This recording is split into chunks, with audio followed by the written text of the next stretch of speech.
লাইলাতুল কদর কোন রাতটি? রমজান মাসের শেষ 10 রাতের বিজোড় রাতগুলি। সচরাচর আলোচনা এখানেই শেষ হয়ে যায়, কিন্তু আমাদের আলোচনা এখান থেকে শুরু।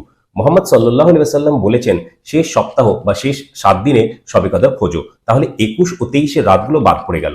যেরকম ভাবে শেষ সপ্তাহের কথা আমরা পাই, সেরকম ভাবে কিন্তু আমরা শেষ 10 দিনের প্রথম সপ্তাহের কথা পাই না।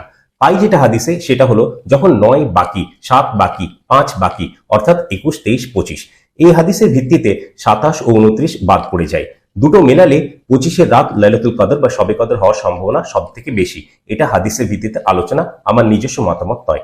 27 রাত, যে রাতের ব্যাপারে লোকেরা মনে করে লাইলাতুল কদর, সে ব্যাপারে হাদিস থেকে কোনো প্রমাণ নেই। আছে, কিন্তু সেটা এক সাহাবীর মত।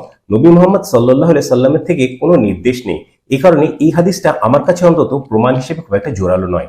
27 ব্যাপারে অবশ্য আব্দুল্লাহ ইবনে আব্বাস রাদিয়াল্লাহু আনহু থেকে কোরআনের সূত্র ধরে সূরা কদরের অ্যানালিসিসের ভিত্তিতে একটা মত তিনি প্রকাশ করেছেন। এবার ম্যাথমেটিক্স বা গণিতের ভিত্তিতে আসুন একটা ছোট্ট আলোচনার দিকে আপনাদের দৃষ্টি আকর্ষণ করি। এই অ্যানালিসিস বা বিশ্লেষণ অবশ্য আমার নিজস্ব মৌলিক চিন্তাভাবনা ও অভিনব রিসার্চ বা গবেষণার ফল।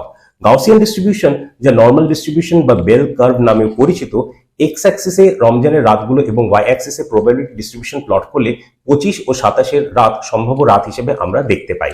উপসংহার এই যে সবকিছুর বিচারে 25 ও 27 লাইলাতুল কদর বা শবে কদরের সম্ভব রাত হিসেবে আমরা চিহ্নিত করতে পারি।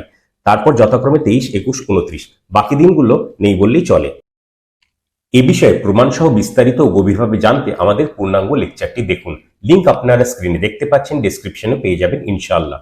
কোরআন, হাদিস ও বিশ্লেষণ ভিত্তিক আলোচনা নিয়মিত পেতে চ্যানেলটি সাবস্ক্রাইব করুন। বেল আইকন টিপে অল নোটিফিকেশনস চালু করুন। ভিডিওটি ভালো লাগলে লাইক, শেয়ার ও কমেন্ট করুন।